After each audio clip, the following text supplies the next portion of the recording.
Welcome to crime victims. బతుకు తెరువు కోసం ఎడారి దేశం వెళ్ళి చాలా కష్టాలు పడ్డ వ్యక్తి ప్రస్తుతం మనతో ఉన్నారు. అతను బతుకు తెరువు కోసం వెళ్ళిన తర్వాత అక్కడ ఎంత కష్టాలు పడ్డారు, అక్కడి నుంచి ఇక్కడ రావడానికి ఎంత ఇబ్బంది పడ్డారు అన్న విషయం మనతో మాట్లాడడానికి శివ ప్రస్తుతం ఉన్నారు. చూడండి, ఈ ఎడారిలో ఈ మేకల కాడ, ఈ గొర్రెల కాడ, వీటి కాడ, ఈ కుక్కలకి మేత అన్నీ నేనే వేసుకుంటాను సార్. ఒకడు నా భార్య చెప్పిన ఎడారిలో వేసేయినారు. చూడండి, చుట్టూ ఒక చెట్టు లేదు, చేమ లేదు, ఏమీ లేదు. నాకు బతకాలని లేదు సార్. అన్నమయ్య జిల్లా చెందిన శివ బతుకు తెరువు కోసం, ఉపాధి కోసం ఏదో కొంత కష్టపడి డబ్బులు సంపాదించుకుంటామంటూ కువైట్కి వెళ్ళారు. కువైట్కి ఎవరి ద్వారా వెళ్ళారు, వెళ్ళిన తర్వాత అక్కడ ఎలా మోసపోయారు, అతను పడ్డ కష్టాలు ఇవన్నీ ఎన్ని కావు. తర్వాత ఏ రకంగా భారతదేశంకి వచ్చారు, ప్రస్తుతం పరిస్థితి ఏ విధంగా ఉన్న విషయాన్ని శివ అడుగుతున్నాం. శివ నమస్తే. నమస్తే సార్. శివ, ఒకసారి చెప్పండి. మీ వీడియో చూసాం, ఆ ఎడారిలో బాధలు పడుతూ మీరు అంత కష్టాలు పడుతున్నారు. సాధారణంగా మీరు ఒక్కరే కాదు, చాలా మంది కూడా ఉపాధి కోసం వెళ్ళి చాలా కష్టాలు పడుతుంటారు. మీరు ఎవరు ద్వారా వెళ్ళారు, అక్కడ వెళ్ళిన తర్వాత మీరు పడ్డ కష్టాలు ఏంటి? సార్, నేను ఇక్కడ రాచేటి ఏజెంట్ ద్వారా వెళ్ళాను సార్. ఓకే. అది కూడా నేను ఎందుకు వెళ్ళాల్సి వచ్చిందంటే, నాకు హౌస్ వచ్చింది సార్, గవర్నమెంట్ హౌస్ ఇచ్చింది. ఓకే. ఆ హౌస్ కట్టుకోవడానికి ఒక 5 లక్షలు అప్పు చేశాను. ఓహో. అది కూడా సగంలోనే ఉంది సార్, పని పూర్తి అవ్వలేదు. ఇంకా పైన స్లాబ్ వేయలేదు, ఏం లేదు. గోళ్ళ వరకు కట్టాను, ఒక 5 లక్షల దాకా అప్పు చేసి కట్టాను. ఓహో. దానికి ఇంట్రెస్ట్ పెరుగుతుంది. ఇంటికాడ చూస్తే మనం వంట చేసే పాత్ర వ్యాపారం చేసేవాడిని సార్ నేను. అచ్చా. వ్యాపారాలు ఏమీ లేకపోవడంతో ఈ అప్పులు కట్టేదానికి నాకు వ్యాపారం జరగలేదు. ఇంట్లో జరగడం కష్టం అయిపోతుంటే, సరేలే బయట వెళ్ళిన తర్వాత ఏదో కష్టం చేసి అక్కడి నుంచి డబ్బు పంపిద్దామని చెప్పని ఆలోచనతోటి రాయచూటిలో ఏజెంట్ ద్వారా కలిసాం సార్. ఏజెంట్ ద్వారా వచ్చేసి అతను వచ్చి 80,000 డబ్బులు అడిగాడు సార్. 80,000 డబ్బులు అడిగితే నేను ఒక 50,000 డబ్బులు ఇచ్చాను. 70,000 ఇస్తాను అన్నాను. లేదా 75,000 ఇవ్వాలన్నాడు అతను. సరే అని చెప్పని 50,000 డబ్బు ఇచ్చాను సార్. మిగతాది నేను అక్కడికి వెళ్ళిన తర్వాత నీకు జీతం పంపిస్తానని చెప్పాను. అతను సరే అని చెప్పని అతను అక్కడికి పంపించాడు. అక్కడికి వెళ్ళిన తర్వాత నాకు ఇక్కడ ఏం చెప్పాడంటే, గొర్రెలు మాత్రమే ఉంటాయి, ఇంకేం ఉండదు, ఓన్లీ గొర్రెలు మాత్రమే. ఆ గొర్రెలకి ఉదయం లేవగానే ఈ దొడ్డిలో నుంచి ఆ దొడ్డిలోకి తోలి అది మొత్తం క్లీన్ చేసి గడ్డి కోసి ఆవిడికి మేత వేసేయడం మాత్రం ఉంటుంది. తర్వాత నీకేం పని ఉండదు, మళ్ళా నువ్వు వేసుకొని పడుకోవచ్చు అన్నాడు సార్ అతను. ఆ విధంగా పని చేసినందుకు ఎంత వస్తుందని చెప్పాడు?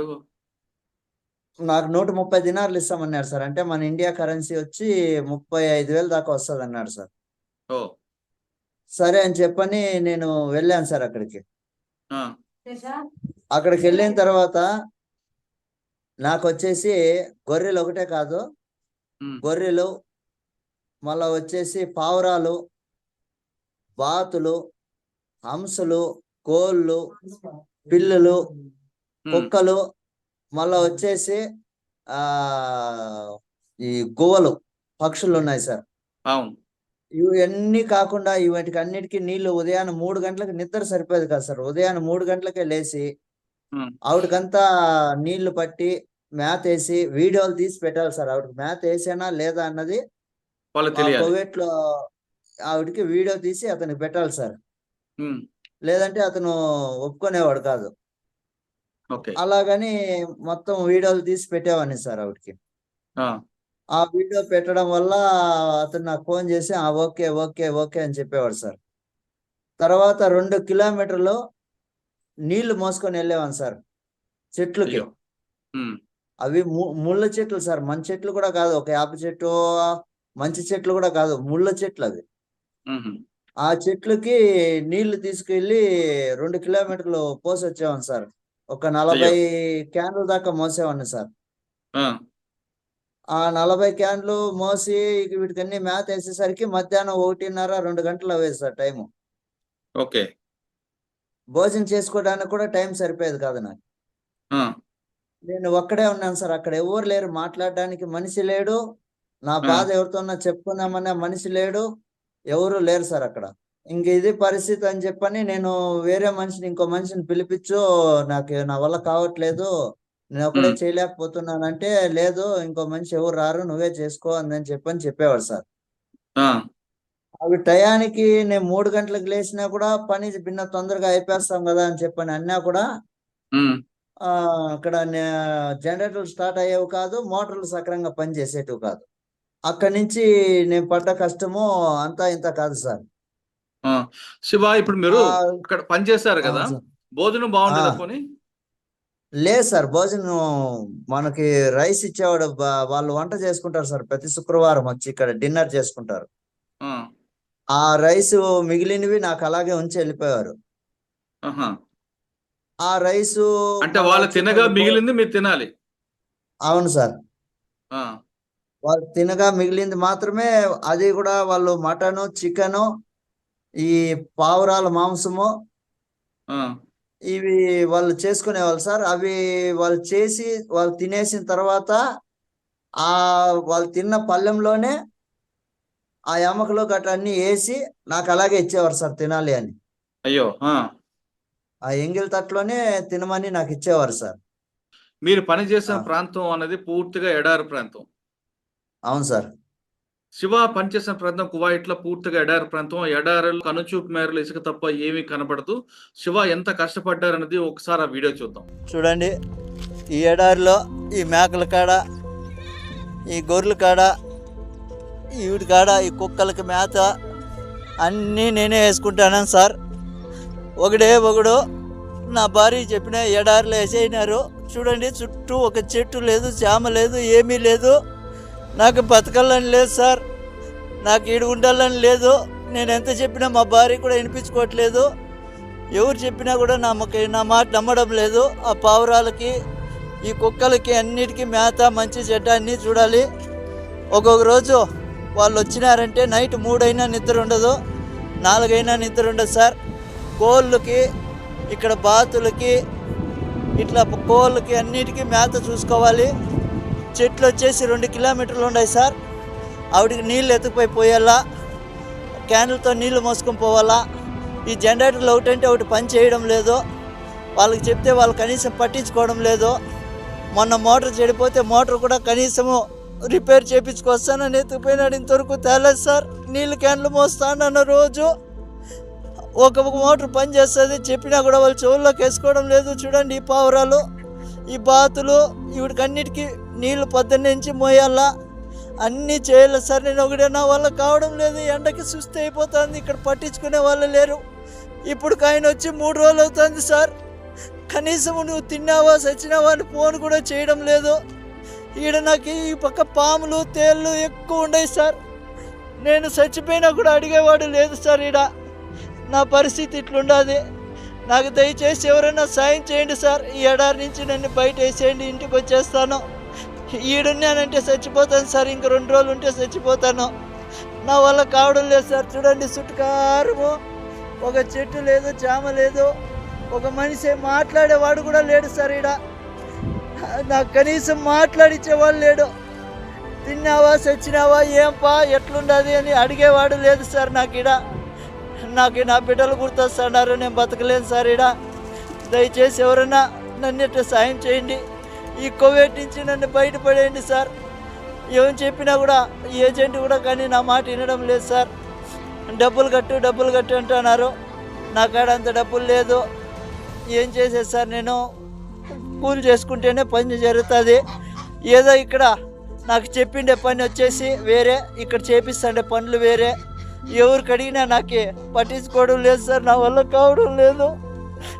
ఎవరైనా దయచేసి నన్ను గడ్డకేయండి సార్, మీ కాళ్ళు పట్టుకుంటాను. లేదంటే ఇంకొక రోజు 2 రోజులు చూసి నేను ఆత్మహత్య చేసుకోవాల్సిందే సార్. నా వల్ల కావడం లేదు. మీకు ఎవరికన్నా కానీ దయ ఉంటే నా పైన కొద్దిగా దయ చూపించండి. ఎందుకంటే ఇంటికి వచ్చి కూలో నాలో చేసుకునైనా బతుకుతా, కానీ ఇక్కడికైతే బతకలేను. నా వల్ల కావడం లేదు సార్.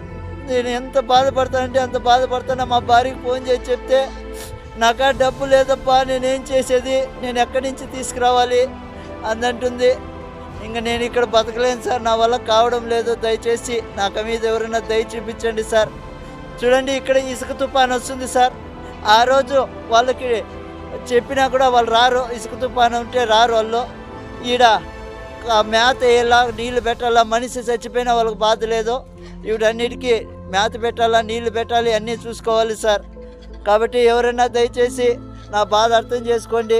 శివ, మీరు పనిచేసిన వీడియో చూశాను. అసలు కనుచూపు మేరలు ఇసుక కనిపిస్తుంది. గొర్రెలు, పశువులు తప్ప మనుషులు ఎవరు కనుచూపు మేరలేరు.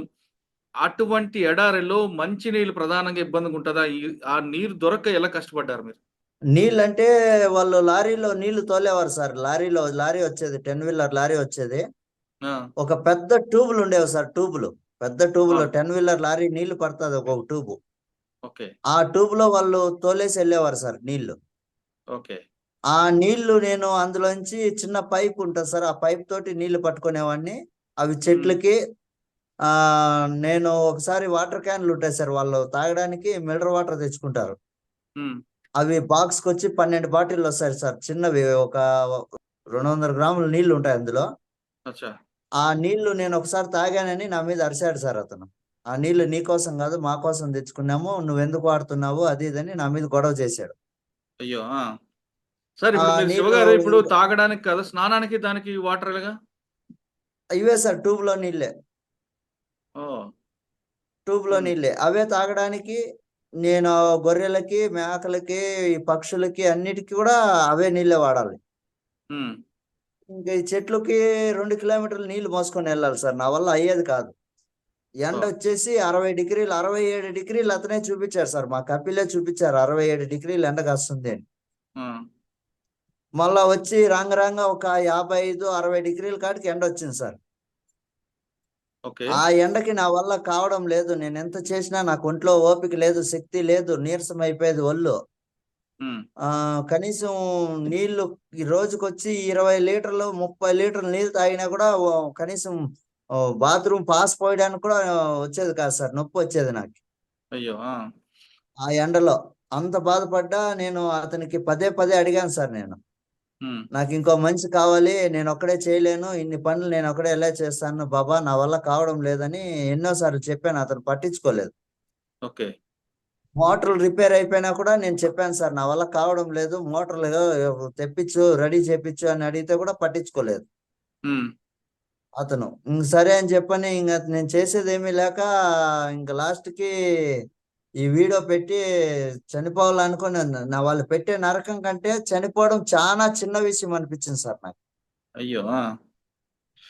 చావు అనేది వాళ్ళు పెట్టే టార్చర్ కంటే చాలా చిన్నది అనిపించింది సార్ నాకు. ఆయన కార్ వేసుకొచ్చి ఎడారిలోనే నన్ను తీసుకెళ్లిపోయాడు సార్, సర్రమని. అక్కడ ఒక సెకండ్ కూడా ఆపలేదు. నువ్వు సర్రమని ఎక్కడన్నా వెళ్ళిపోదామని చెప్పని ఎక్కించుకొని వచ్చేసాడు సార్ అతను. వచ్చేసిన తర్వాత నేను ఎంబసీలోకి వచ్చి పడ్డాను సార్. అప్పటికే సార్కి అన్ని డీటెయిల్స్ ఇచ్చున్నాను, ఫోన్ చేసి ఉంటే ఎంబసీ వాళ్ళకి అన్ని డీటెయిల్స్ ఇచ్చున్నాను. ఇక్కడ ఎవరు ఏజెంట్, ఏమి పరిస్థితి అంటే ఒక ఆడామని పిలిపించారు సార్ అక్కడ ఏజెంట్. పిలిపించి ఆయనకి ఎంక్వైరీ చేస్తే, నాకు తెలియదు సార్, నేనేం చెప్పలేదు, అతను నాకు ఫోన్ చేయలేదు అన్నాడు. నేను ఫోన్ చేయడం ఆయనకు చేయలేదు సార్, మా ఏజెంట్ చేశాను ఇక్కడ. మా ఏజెంట్ ఏం చెప్పాడంటే, ఆయనకు అడుగుతుంటే ఆయన నాకు సంబంధం లేదు, ఆయన నాకు తెలీదు, మీరు మాట్లాడుకోండి అని చెప్పనేసి అనింది అని చెప్పని మా ఏజెంట్ చెప్పాడు సార్ ఇక్కడ. ఈ ప్రాబ్లమ్స్ అన్ని నేను ఫేస్ చేసి ఇవన్నీ తట్టుకోలేక ఇంకా ఆ టైంలో ఇంకొక 2 రోజులు ఉంటే ఏదో సూసైడ్ చేసుకొని చనిపోదాము, ఇది పెట్టే టార్చర్ కంటే అదే బెస్ట్ అనిపించింది నాకు. ఇంకా ఆ టైంలో ఎంబసీకి ఎప్పుడైతే వెళ్ళానో పేపర్కి ఇవన్నీ వచ్చేసింది. కువైట్ మొత్తం హల్చల్ అయిపోయింది సార్ ఈ వీడియో. అయిపోవడంతో సార్ వాళ్ళంతా నాకు కలిసి, నాకు ప్రెజర్ ఎక్కువైంది, నువ్వు ఎవరికి ఫోటోలు ఎక్కువ వీడియోలు పెట్టకో అని చెప్పన్నారు సార్. కువైట్ లో తెలుగు వాళ్ళందరూ నాకు ఫోన్ చేసేవారు, ఏటన్నా నీ పరిస్థితి ఏంటి, ఇలాగుంది ఎలాగుంది, మేమే ఇక్కడ కార్ డ్రైవింగ్ చేస్తూనే కనీసం ఏసీ లేకపోయినా టిష్యూ పేపర్లు అన్ని ఒక బాక్స్ వేసుకొని అలాగెళ్తే బాక్స్ కూడా ఖాళీ అయిపోతుంది టిష్యూ పేపర్లు, అంత ఏసీలో కూడా. నువ్వు అలాంటి ఎడారిలోకి ఎందుకు వచ్చావని అడిగారు సార్. కానీ మనకు తెలియదు కదా సార్, అక్కడ అలాగ ఉంటుందని మనకు తెలీదు, మన కపిలో అలాంటి వాడని మనకు తెలియదు. ఏదో బతికేయాలి, ఏదో చేయాలి, ఈ సమస్యల నుంచి బయటపడాలని ఒక బాధ్యతతో అక్కడికి వెళ్ళాను అంత దూరం. తర్వాత కానీ మనకి వెళ్ళిన తర్వాత కానీ తెలియదు అలాగ ఉంటది మన పరిస్థితి. అంటే ఇండియన్ ఎంబాసీ వచ్చిన తర్వాత మీ పరిస్థితి మారిందా? వాళ్ళు తీసుకెళ్లి వాళ్ళ రూమ్ లో పెట్టుకున్నారు సార్ నన్ను. మరి అక్కడి నుంచి ఎలా పంపించారు మీకు? అక్కడి నుంచి మళ్ళీ ఏజెంట్ ఫోన్ చేశారు సార్, టికెట్ తీసుకొని టికెట్ పంపించు అని. అక్కడ కువైట్ లో ఉన్న ఏజెంట్ వచ్చి వాళ్ళ కపిల్ వాళ్ళ ఇంటికి డైరెక్ట్ గా వెళ్ళి వీసా పాస్పోర్ట్ 2 తీసుకొచ్చింది సార్ ఆయన. తీసుకొచ్చి మళ్ళీ ఇతనికి టికెట్ వేయమన్నాను సార్. టికెట్ వేయమంటే అతనేమో మా భార్యకి ఫోన్ చేసి 30,000 డబ్బులు కడితే టికెట్ వేస్తానమ్మా అన్నాడు సార్. మా దగ్గర డబ్బు లేదు, మేము ఎక్కడి నుంచి తేవాలి, మీకే అప్పు పెట్టాము, నా కాడ ఉంటే మా ఆయన ఎప్పుడో పిలిపించుకుందాను కదా, మా ఆయన అక్కడ లేని బాధలు పడుతున్నాడు, కష్టాలు పడుతున్నాడు, మా కోసం వెళ్ళాడు, మాకే బాధ అనిపిస్తుంది, మా వల్ల కాదు, మా కాడ డబ్బు లేదు అని చెప్పని మా భార్య చెప్పడంతో అక్కడికి అతను ఫోన్ చేసి ఎంబసీ వాళ్ళు ఫోన్ చేసి నువ్వు త్వరగా టికెట్ పంపుతావా లేదా అది ఇది అని చెప్పని అడగడంతో అతను మార్నింగ్ కే టికెట్ బుక్ చేశాడు సార్. ఎవరు ఏజెంటా? ఆ ఏజెంట్ బుక్ చేయడంతో నేను ఇండియాకి 2 రోజుల్లో వచ్చేసాను సార్. అక్కడ 2 రోజులు ఉన్నాను, 3వ రోజు నేను బయలుదేరిపోయాను అక్కడి నుంచి. డైరెక్ట్ ఎక్కడికి బెంగళూరు దిగారా మీరు? డైరెక్ట్ లేదు సార్, దుబాయ్ దిగి దుబాయ్ నుంచి బెంగళూరుకి వేశారు సార్ టికెట్. ఓకే, బెంగళూరుకి ఎప్పుడు వచ్చారు మీరు? నిన్న నిన్న తెల్లవారుజాము 4 గంటలకు సార్.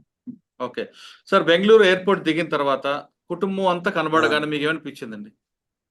నాకు చాలా ఆనందం అనిపించింది సార్, బాధ అయిపోయింది. నా బిడ్డల్ని మళ్ళీ నేను చూస్తాను అనుకోలేదు, నా భార్య బిడ్డల దగ్గరికి నేను చేరుకుంటాను అనే ఆశ లేదు. అయ్యో, అలాంటిది మన వీళ్ళు అందరూ కలిసి నాకు ఇలా సాయం చేసినందుకు వాళ్ళకి ఎప్పుడు నేను రుణపడి ఉండాలి. ఇలాంటి పరిస్థితిలో ఎవరికి కూడా రాకూడదు. నేను ఇచ్చే సందేశం ఏమంటే, తెలిసిన వాళ్ళు ఉంటే తప్ప కువైట్కి వెళ్ళకూడదు ఎవరు. అలాంటి పరిస్థితి మనకి తెలిసి నేను చెప్తున్నాను, తెలియకుండా అయితే నాలాగా ఎవరు వెళ్ళకండి, మోసపోకండి. సాధారణంగా కువైట్ వెళ్ళిన వాళ్ళకి స్కిల్ డెవలప్మెంట్ అంటే స్కిల్ ఉండాలి, వృత్తిగా నైపుణ్యం ఉన్న వాళ్ళ రండి అంటే వాళ్ళు చెప్తుంటారు కదా, మీరు ఎందుకు వెళ్ళారు అంత దూరం?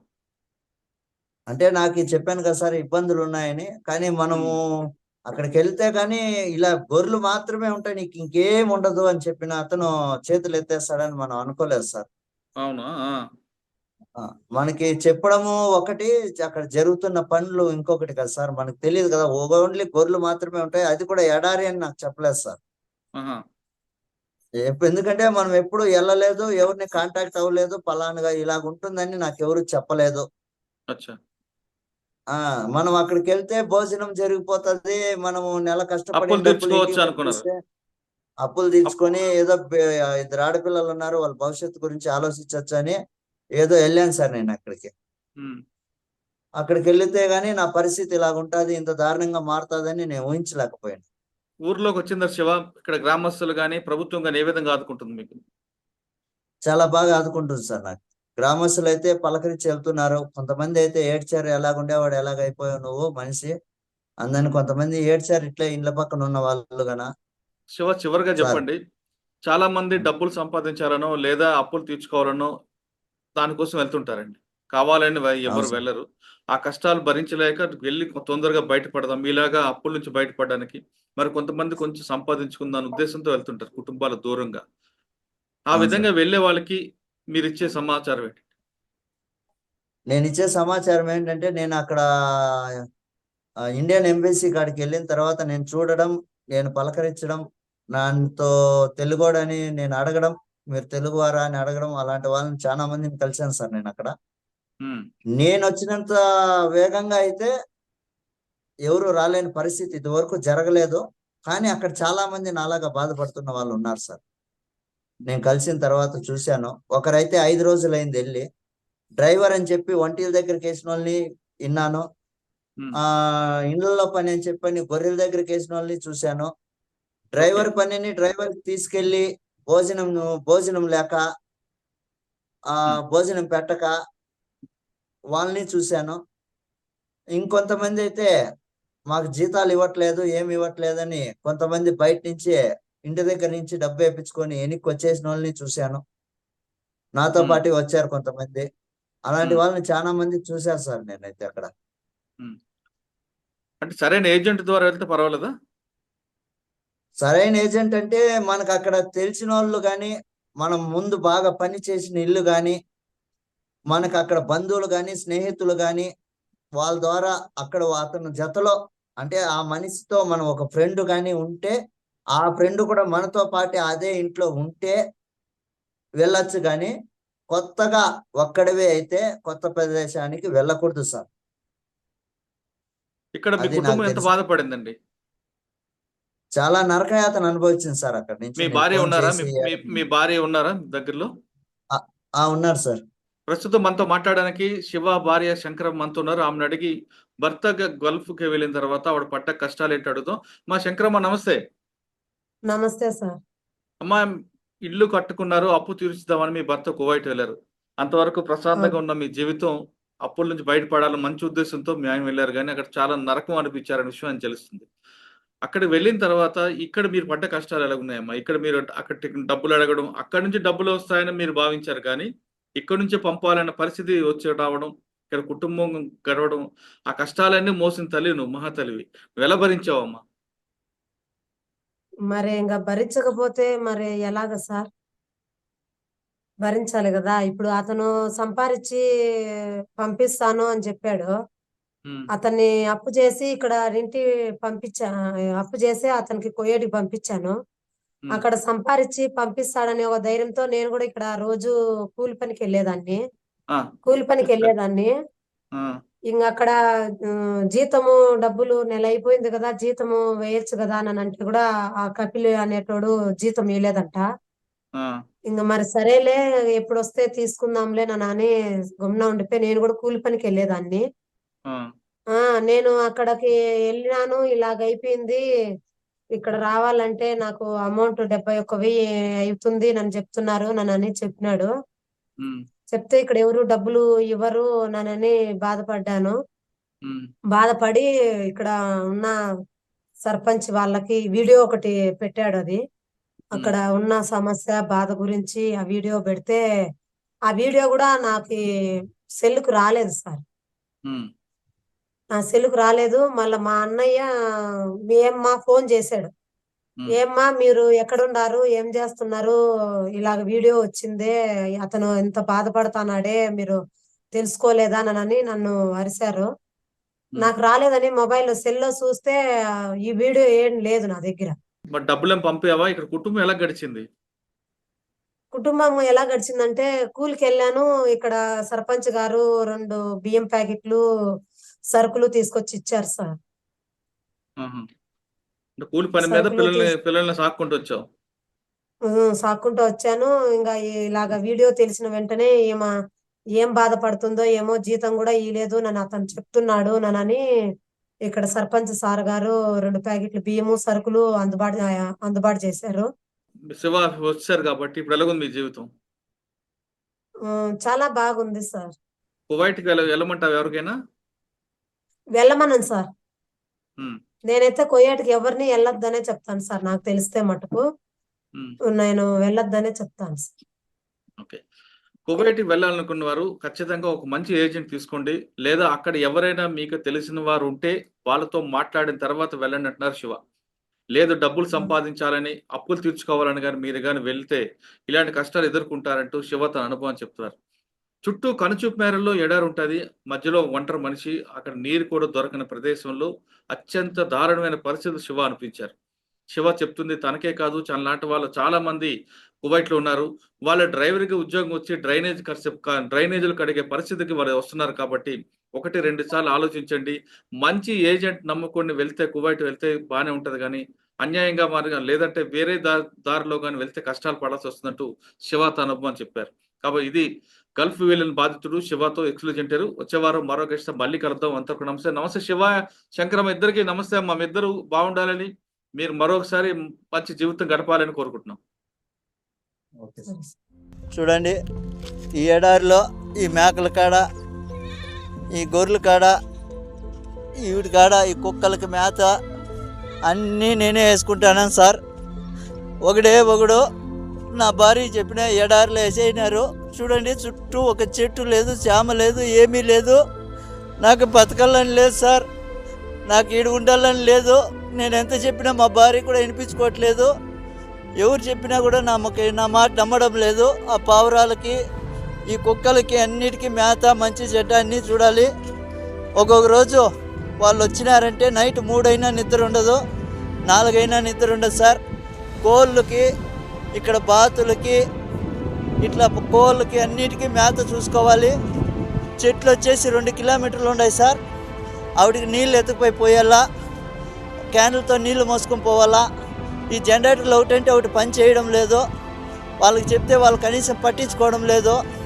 మొన్న మోటార్ చెడిపోతే మోటార్ కూడా కనీసము రిపేర్ చేయించుకొస్తానని ఎత్తుకుపోయినాడు. ఇంతవరకు తేలేదు సార్. నీళ్ళు క్యాన్లు మోస్తానన్న రోజు ఒక మోటార్ పని చేస్తుంది, చెప్పినా కూడా వాళ్ళు చెవుల్లోకి వేసుకోవడం లేదు. చూడండి ఈ పావురాలు, ఈ బాతులు, ఇవిడికి అన్నిటికీ నీళ్లు పొద్దున్నే నుంచి మోయాలా, అన్నీ చేయాలి సార్. నేను ఒకటే నా వల్ల కావడం లేదు. ఎండకి సుస్థి అయిపోతుంది. ఇక్కడ పట్టించుకునే వాళ్ళు లేరు. ఇప్పుడు ఆయన వచ్చి 3 రోజులు అవుతుంది సార్. కనీసం నువ్వు తిన్నావా చచ్చినావా అని ఫోన్ కూడా చేయడం లేదు. ఈడ నాకు ఈ పక్క పాములు తేళ్ళు ఎక్కువ ఉన్నాయి సార్. నేను చచ్చిపోయినా కూడా అడిగేవాడు లేదు సార్. ఈడ నా పరిస్థితి ఇట్లుండదు. నాకు దయచేసి ఎవరైనా సాయం చేయండి సార్. ఈ ఎడారి నుంచి నన్ను బయట వేసేయండి, ఇంటికి వచ్చేస్తాను. ఈడున్నానంటే చచ్చిపోతాను సార్. ఇంక 2 రోజులు ఉంటే చచ్చిపోతాను. నా వల్ల కావడం లేదు సార్. చూడండి చుట్టుకారము ఒక చెట్టు లేదు, చామ లేదు, ఒక మనిషి మాట్లాడేవాడు కూడా లేడు సార్. ఈడ నాకు కనీసం మాట్లాడిచ్చేవాడు లేడు. తిన్నావా చచ్చినావా ఏంపా ఎట్లుండదు అని అడిగేవాడు లేదు సార్. నాకు నా బిడ్డలు గుర్తొస్తున్నారు. నేను బతకలేను సార్. ఈడ దయచేసి ఎవరైనా నన్ను సాయం చేయండి. ఈ కోవిడ్ నుంచి నన్ను బయటపడేయండి సార్. ఏం చెప్పినా కూడా ఈ ఏజెంట్ కూడా కానీ నా మాట వినడం లేదు సార్. డబ్బులు కట్టు అంటున్నారు. నా కాడ అంత డబ్బులు లేదు. ఏం చేసేది సార్? నేను కూలి చేసుకుంటేనే పని జరుగుతుంది. ఏదో ఇక్కడ నాకు చెప్పిండే పని వచ్చేసి వేరే, ఇక్కడ చేపిస్తుండే పనులు వేరే. ఎవరికి అడిగినా నాకే పట్టించుకోవడం లేదు సార్. నా వల్ల కావడం లేదు. ఎవరైనా దయచేసి నన్ను అటు గడ్డకేయండి సార్. మీ కాళ్ళు పట్టుకుంటాను. లేదంటే ఇంకొక రోజు 2 రోజులు చూసి నేను ఆత్మహత్య చేసుకోవాల్సిందే సార్. నా వల్ల కావడం లేదు.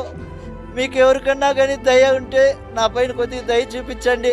ఎందుకంటే ఇంటికి వచ్చి కూలో నాలో చేసుకునైనా బతుకుతా, కానీ ఇక్కడికైతే